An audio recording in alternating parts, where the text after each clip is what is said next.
Good afternoon, everyone. So please don't be disappointed that I'm not Michelle Billington as advertised, and unfortunately I don't make films. Some of you will recognise me as Diane Birch. I'm Executive Director of BITA, and I've stepped into the breach as Michelle was unexpectedly unavailable. I know that you're all very nice people, so you will forgive me if I seem a little unprepared. Gosh, I think that was about 4 ums in that one sentence. But anyway, so I'm here today with Sarah McCartney of SLMC-Consulting, and we're going to be discussing how you can make your business stand out from the crowd in this time of constant digital rush hour. But before we do that, Sarah, could you just please tell us a little bit about yourself?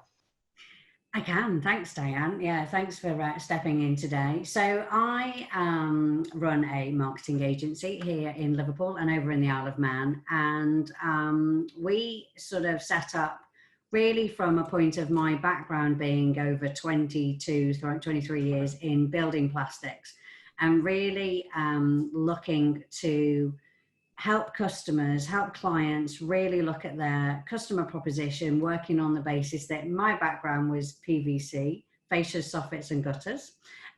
So I always had to look at what is my proposition, what is my offering that makes the client come to me for their white lengths of PVC as opposed to somebody else where the product is pretty similar. So I had to make a difference. And so that's kind of where we come from. And obviously we lead into that a little bit more as we go through today. Excellent, thank you. So we're talking about standing out from the crowd. Is this a one-time activity now, or is this something that it's not just about lockdown? We need to have a look at our strategy to take us into the next phase of business. Yeah, I think definitely not a one-time activity. And I think normally, under normal circumstances, as we would call it, I would say to clients, you know, I work with a lot of startups and they say, we've got a business plan, we've got a marketing plan, and then it goes in a cupboard and we never look at it again. And I always say to people, the market is always changing. The market's an ever moving feast. So you should always go back and refer to your plan, refer to your marketing, and make sure that you are looking at what you're doing, but also evolving with market trends, market needs, and things that are changing. And I think now more than ever, it's more important to sort of look at it. The whole market is in a state of flux. And as people start to open their doors, whether that be in retail or whether that be in manufacturing, engineering, construction, it's how are you going to differentiate your offering to those customers and clients, and how are you going to get that piece of their purse that's maybe a little bit tighter, they're maybe a little bit reluctant to spend that money at the moment because of all the uncertainty that the current situation has brought. So I do think, you know, it should never be a one-time activity, but if you never do it and you've not done it for a long time, yeah, definitely this is the time to really be looking back. What you're doing. You talked a little bit about customer there when you were talking about your previous work. So obviously, you know, we need to make sure that we're understanding what it is our customers want to hear from us and what they want us to say or what they want from us.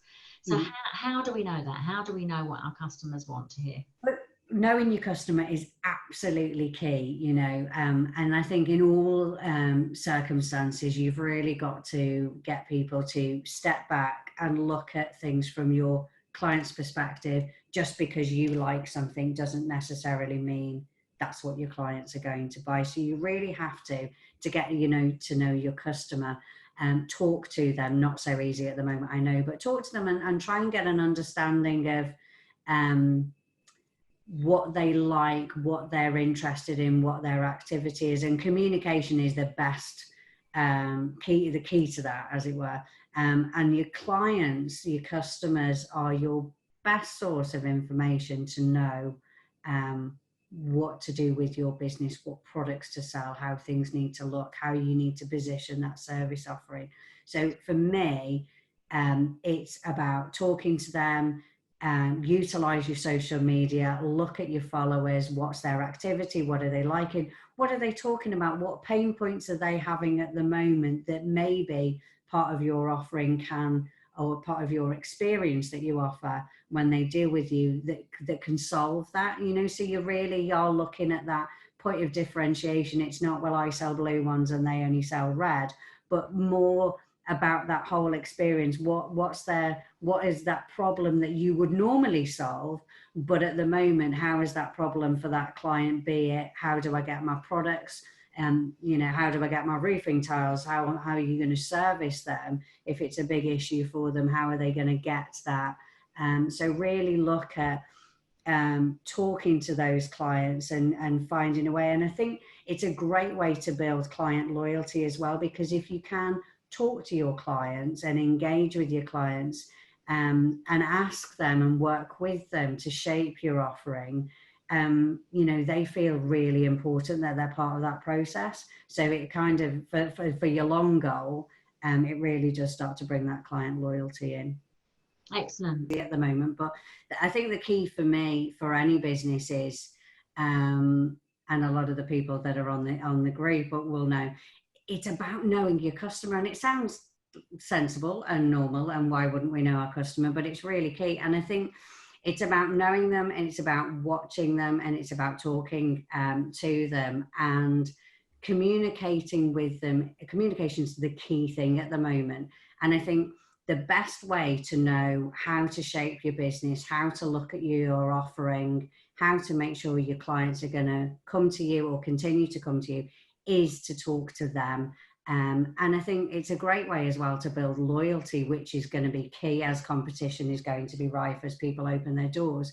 Because if they feel that they're part of your decision-making process, so you actually are going to them and saying, hey guys, what do you want? What do you want to see? How do you want to be serviced?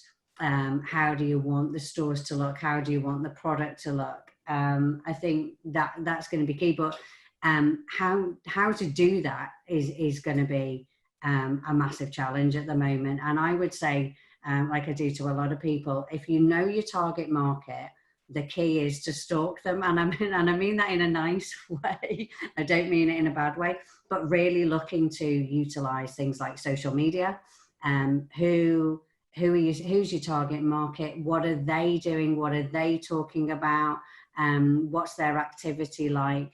And really start to work to engage with them. So on social media, you can do lots of open discussion, you can do lots of forum and polls, but also look at some of the online media. We're all on Zoom today. And wouldn't it be great today to use things like this to say, what do you want to see from us? How do you want things to look? You know, and go a bit old school and do the whole focus group thing, because it isn't easy. You can't get to your customers so easily now. A lot of people are still working from home where they can. And even if people are back in the office, I've spoken to a lot of clients that they may be back, but they're skeleton staff, and they're not really wanting to have people that don't need to be there on their premises. But things like social media and online groups, and really doing your market research from a desk research perspective, as we would have called it years ago. It's the same principle, but really trying to understand them. There's an awful lot of information on social media at the minute, and it's almost a case of use it. If you know who you're trying to target, use it and get to know them and get to have a look at what their pain points are at the moment, where it's relevant to your product. You've said, you talked about competition a little bit there. Yeah. I mean, how much energy should a business be putting into what the competition is doing? I mean, is it important for me to know, or should I just concentrate on what I'm doing and ignore the competition? What's your view? I think the key for me is competition is key, but we don't want everyone to try and be a Me Too business. But I think what we need to do at the moment is really, and a lot of businesses forget this when they've started through and they're a few years down the line, you really need to know who your competition is.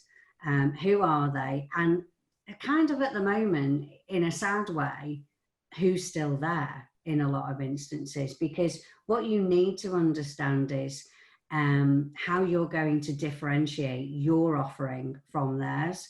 So whilst you don't want to spend loads and loads of time on it, it is fundamental to understanding the market and the marketplace that you are working in, to make sure that you're differentiating yourself from, and that might be from a proposition perspective, where we will be looking at your offering and your product range, but also from a communication perspective, because everybody is, especially at the moment, everybody is going to want a piece of your wallet, and it's how you can react to what your client wants, making sure that your competition aren't running rings around you, so I do think that making sure you know who your competition is, you know what their offering is, and kind of in a way, what people forget about this bit, knowing what the price point in the market is, because what you'll see, I think, at the moment is a lot of people doing special offers, deals, promotions, to get that piece of people's wallets. So I do think understanding your competition, don't be too bogged down by it all, but a good understanding of who's out there and how we stand. So I always laugh when I talk about my old PVC days, because my product, when I was in manufacturing, it was very, very different to everybody else's and wonderful. But actually in distribution, the reality is a 5 meter length of white fascia is a 5 meter length of white fascia. So it was all about the proposition that made that tradesman come to me as opposed to the guy down the road, even if the guy down the road was cheaper. So I had to understand from my client's perspective, and this is the big thing for me when you're looking at your competition, is you have to look at it from not I'm wonderful, but look at it from the perspective of stand in your client's shoes and look at the competition and say, am I going to go to outlet A, B or C for my product? What is going to make me not go to A and B and come to C? So, it's very much from that perspective of looking at your competition and understanding it, because that will help you shape your offering and also your pricing. If the competition are all selling it at £27.50, there's no point you selling it at 15. Equally, there's no point you selling it, at much higher. So it's really, really important for me that you don't get bogged down by it, but you have a really good understanding of what the marketplace and your competition are doing. We've got a couple of questions. You talked a little bit about the purse there. So one of them is, do you still think that creating archetypes on social media and paid advertising on social media are an effective use of time and money? And the issue that, certainly Facebook have got at the moment as well is fraudulent activity. People are quite, they're a bit concerned as well, aren't they, about spending at the moment. So do you still think that creating archetypes on social media and paid advertising is effective use of time and money? So, yeah, I think it's very, very difficult for communication at the moment, from the perspective that it's very, very noisy. Years ago, we used to say if you were seen 3 times, you had a good message take up. Then we went to 8 times. And now I think there's an element of overload. So I think if you are going to try and get your message out there at the moment and you have something that's specific to say, I do think an element of paid advertising should be part of your comms plan.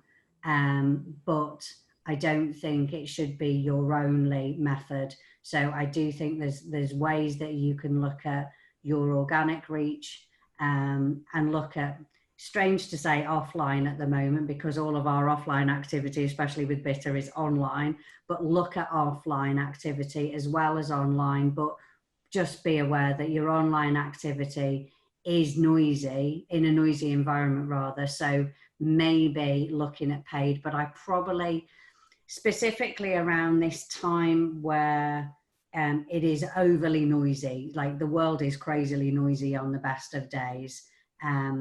But I think at the moment, because it's gone crazy noisy, I think if you are going to try and get a message across, maybe put some paid in there just to give you that edge. I think would be a way to look at it. It's a really difficult one to gauge. We've been looking at analytics on some. I did with a lady a couple of weeks ago. We did a paid advert on Facebook because she wanted to look at a different market, a target market that she wouldn't normally be into, and we got a lot of reach, but not a lot of clicks. But it was fairly cost effective. So you're not talking hundreds and hundreds of pounds. It's not like putting a radio ad out or anything like that. So I think you can be quite speculative, I think, with Facebook, but be mindful that their algorithms are interesting, shall we say, and they also don't like you asking questions, so that's where it starts to become really difficult. So if you want to boost posts or things like that, if you put a question in your post, they get a bit fishy about it. So you're going to have to be, really clever. I think if you're going to spend money, spend money because you need to get your voice out there because it's really noisy. But I think you kind of need to spend some money in the background on the collateral that you're putting out to make sure that it's eye-catching. I did a Facebook seminar a few months ago now, and they said something crazy like we scroll with our thumbs 90 feet in a day. Wow. Which is absolutely nuts. So you've got to think, if you're going to spend money on an ad, bear in mind everyone's doing this all day, what is the ad going to do that's going to make you stop? What's going to stop my thumb on your ad or your post? So I think so the next question, you talked a little bit about planning there, and this one's about that. It says, for things like business planning, we like to have long-term plans. How far ahead should we be looking to have our marketing planned? From a strategic perspective, I think you need to set out your year. This is my personal opinion. I like to see that we've kind of got a short, long, and medium, short, medium, and long-term plan. So I do think you can look at where are my goals, where am I trying to take the business, because in reality you want everything to be taking you on that journey. But then I think at the moment you've then got to pull it back to, what are we doing this month? What's the key message that we're focusing on this month? So whilst you've got a sort of overall view of the year, I go back to my corporate days, I had to plan the year because I had to budget for the year and I had to book my advertising space and my events and things like that. So depending on the sector you're in, if you are looking at, we've got clients in construction that are very much part of BITA, and with my background. So if you are doing Health and Safety Week in September and you're doing UK Construction Week in October, and then you're doing maybe Merseyside Business Expo as well, you do need to have a strategy and a plan that incorporates that, because you don't want to get to September and then say, oh, we've got an event next week and we haven't built a stand, we haven't told anyone we're going, and we haven't thought about our message. So I think strategically you need to have a view of, where are we going this year, where am I trying to take the business, how am I looking to evolve, and then build your communication plan around that. But that can be a very, very moving feast. None of it needs to necessarily be set in stone, because as what happened in March, the world went to hell in a handcart. You've got to be able to react. So you don't necessarily want it fixed, but I think, for me, it's always good to have that plan. What themes are we talking about? What subjects are we talking about? What promotional campaigns are we working to? Because there's a lot of things that may be involved. You may need to buy product in, you may be needing to sort finance out to manage a particular part of the offering. So I do think, for me, it should be an annual overall plan that's then brought right back to, if something kicks off tomorrow, we can react to it tomorrow. So it can be a mix of proactive and reactive stuff. If that helps. I think the follow-up is really important as well, isn't it? It's keeping an eye on those channels and answering and saying thanks for people that are interacting with you and things like that. And if you get negative feedback, it's important to actually respond to that as well. So interestingly, the next question from John Fitzgerald is about the marketing mix, which you kind of touched on a little bit there. So he said, with the shift to remote working and the huge increase in the use of digital tools to keep businesses going, will the marketing mix change significantly in this new world? It's an interesting question that John asked, and obviously you've got a very digital platform that you work on. I think if I go back to, we've had weekly calls with a lot of the members up here for Liverpool, and we have a right mix of different types of business. I think there's going to be an element of much more online than we've seen in the past, because we've proved that it can work. We've proved how positive it can be, but I still think there is a craving for offline as well. So if I look at some of the calls we've been on, some of the discussions we've been having, I've got people that are desperate to get to the NEC for exhibitions that are coming out next year. They're desperate to get to them this year because people want to meet face to face, but they also don't want to let go of some of the things that are happening now. So I do think it will change from the perspective of there will be more of a mix. So if you were very offline, you've had to become online. You've had to start to embrace things. You know, the amount of people that had no idea that Zoom existed, you know, was quite interesting from a business perspective. But I think, you know, it has its place, but I think people will crave, you know, with the Merseyside Business Expo is on in October, and I think at the beginning of May, Jeff, who we work with, was sort of saying, it will be great, but I don't know. And now every week when we talk to him, he's got more and more people that are signing up for it, because they're craving that contact and that whole thing. But equally, we've had people, you know, we're doing weekly calls for BITA Liverpool, and we threw it out the other day a bit like a focus group and said, you know, should we keep doing these? Should we keep doing them weekly? Should we go to bi-weekly? And then the consensus is no, keep them going, even though people are starting to go back to work. So I do think the mix will be different. There'll be more of a in the mix of offline and online. But I think from a social media perspective, I think people are really going to have to look at how they mix that up now, because it is so noisy. So it's, you know, that's, I think, where the mix is going to change. You can't have all your eggs in one or two baskets. You are really going to have to go back to the beginning of our conversation, almost really know your customer. What do they want? Where are they? And because potentially where they were in the beginning of this year might not be where they are as we come to the end of this year.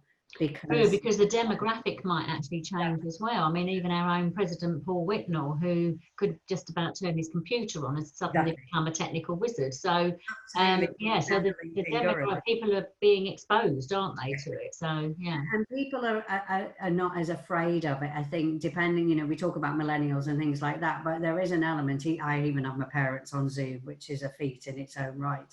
You know, there is an element of people have had to embrace it. They've had to become more confident and comfortable with online, whilst there is still a craving for offline. And I think once people are reassured that they are safe to be offline, I think there will be a slight shift back to offline. But then I think, you know, because online has become so powerful and so easy, and all the meetings that we've had where we would normally jump on a train to London, or we would fly, Michelle and I would fly to the Isle of Man for a meeting, we've proved that actually you don't need to sit in the same room all the time. It is nice and refreshing, but it's not business critical so much. So I do think, it would be interesting. And if we can convert Paul to be a techie, then, you know, the whole demographic is definitely. Yeah.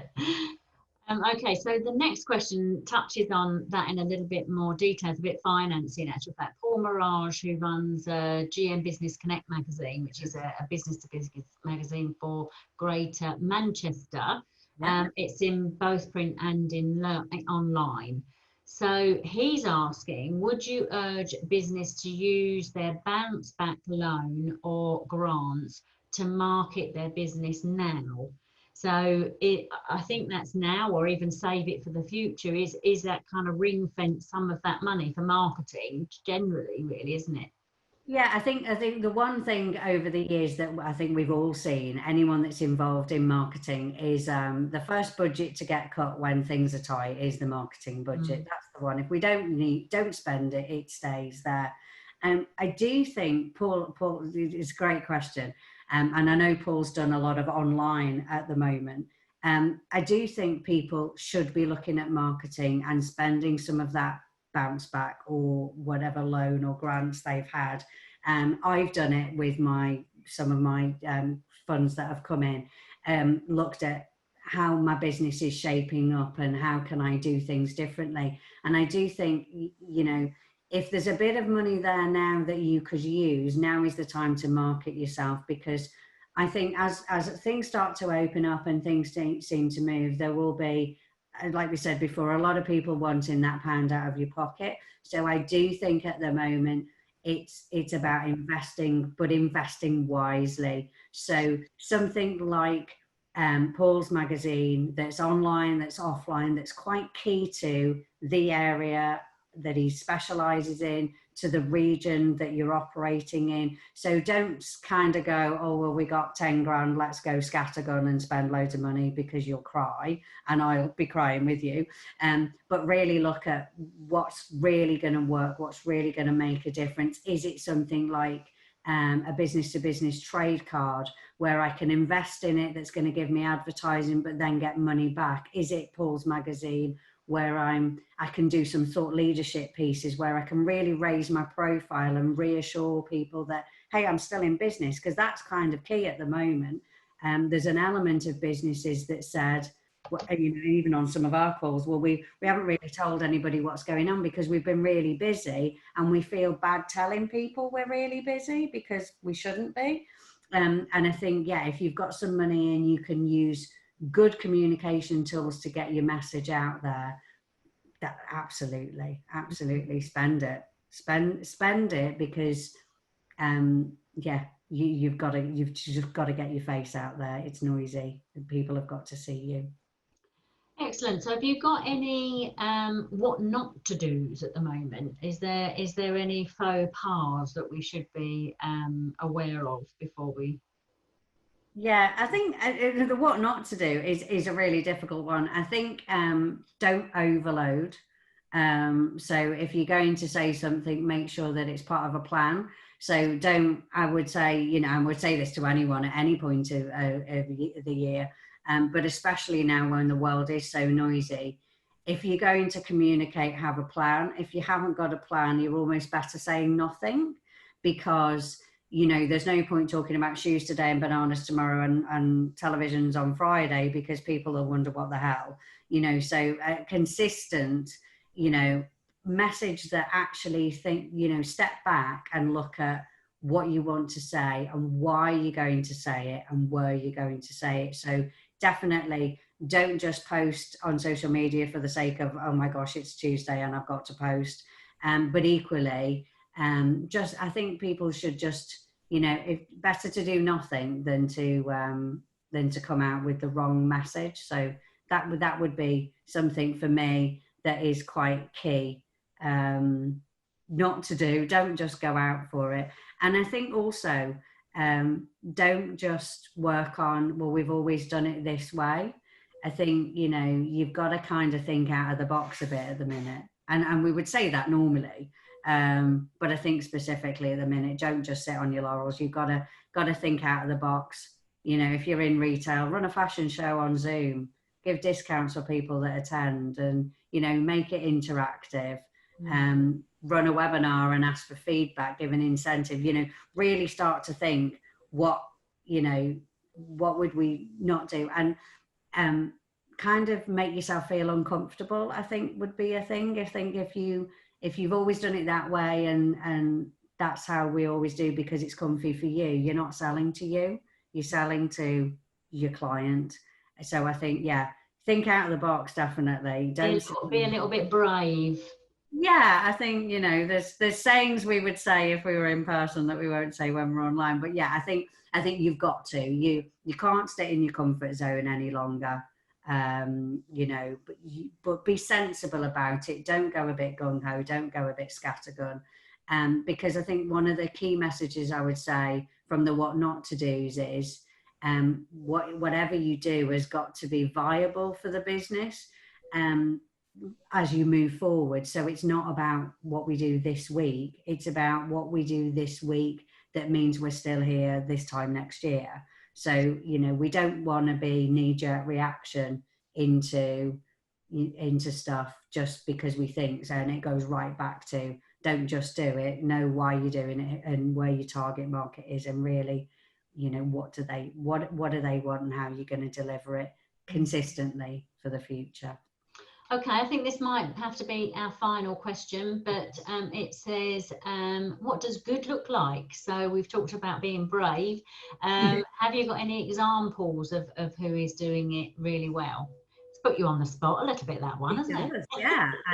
Yeah, I won't ask who it is. No, it's I suppose good at the moment. I think if you look at as stores open up, which is slightly different for me because I'm very much business to business, but if you look at stores and restaurants and things like that starting to open up, I think the ones that are doing it good, and this is my perception, is if you take some of the restaurants that are opening up, I've seen them in Liverpool, we've got a few, they're opening up, but they're not opening up all the time. So they've obviously thought about it, they've done it right, and they've said, right, we're going to open up at weekends for collections and deliveries. So they've not opened up every day, they've said, when's our busiest time? When are we going to capture an audience? We're going to open up at the weekends.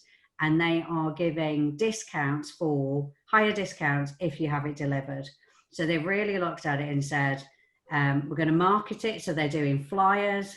They've got banners outside. They've got vans that are driving around, hopefully with only one person in them, with the logo on. So they're really marketing it, but they're doing it in such a way that they've said, we'll just go for a short time span. We'll do it at the weekends, and we'll run it. And I think that's where they've not gone gung ho. They've not gone crazy. There's loads of point of sale out there, but they've looked at what's going on. People are desperate to eat out, but we can't yet. So how can we react to that? But react to it in a way that works for the market, but also is viable for them. So they're not trying to do it every day and change that whole, we haven't been able to eat out for 3 months, all of a sudden we're going to get a takeaway. So I think that would be for me, that one would be a good, that they seem to have looked at the market and gone, who, how, why, if that answers the question. Yeah, I think that, I mean, from a business to business point of view, I think now more than ever, maybe it's a time to look at, you know, the culture of your business and your values, and it's those things as well, like you said earlier, that your clients are going to appreciate. So that's, you know, how you're looking after your staff, you know, what are you doing, what kind of service are you offering, how quickly do you respond, all of those things, which is different for a business to customer, but, you know, as a B2B business, I think business to business is great when you can reassure. I think reassuring them that you still have those core values at your heart is going to be quite key, from how you treat your staff and how you are taking that out to your customers for that experience now on how they work with you, and reassuring them. I think reassuring them that you've got everyone's best interests at heart. So it's not just pile it high, sell it cheap because you need to get some money. You're doing it well. And you're doing it in a mindful way, and that you're doing it in a way that means you're still going to be there. Because I think that's, you know, if you look at from a business perspective, from construction, you know, one of my friends is in marketing over at Travis Perkins, and, you know, 165 stores are closing all over the press. So I think that's where that whole piece of, we need to reassure people that, you know, our values are there and we are doing the best for our teams, for our staff, and for our clients, that make sure that we can service you and we'll continue to service you as we go forward. That's a hard bit of marketing, that one. Yeah. Yeah, it is hard, and they are really struggling, bless them, down there, because it is big for them, isn't it? You know, Travis Perkins is such a name. It was one of my biggest competitors in the past. You know, such a big name in the industry, and for them to say, guys, we're closing 165 of their, you know, Keyline and other parts of their business are closing, the stores, some of the stores, it sends a big wave into the industry, I think. That, you know, well, if Travis Perkins are struggling like that and they're restructuring, what are SIG going to do? What are Hughes Gray going to do? You know, and you start to get all that, and it almost perpetuates into everyone goes into panic. So that's where I think, you know, the proposition and how you move forward is key, but also that reassurance that whatever we're doing is so we're here for the long term. Yeah, I mean, I suppose as well, I mean, one of the comments from Paul Mirage again is, you know, that it looks like there is definitely a recession coming, you know, certainly in August, when you know, people are going to have to contribute to furloughed staff, there might be more redundancies, etc. And obviously with Travis Perkins closing, that means that the supply chain is then stretched, so construction will be affected. It's, you know, as you say, it has an effect, a ripple effect. But then, you know, it's going to be a tough year. So marketing yourself in the right way is even more important.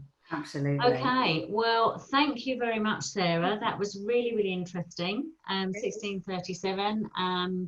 That's it. Thank you very much, everyone, for joining us. And please look at bitacommunity.org to see the recordings of all of the seminars that we've done, and all of those coming up in the next few weeks. Thank you very much. Have a good evening. Thanks, guys. Take care.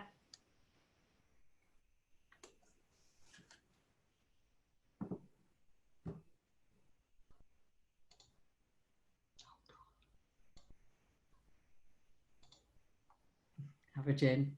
Thanks, Paul.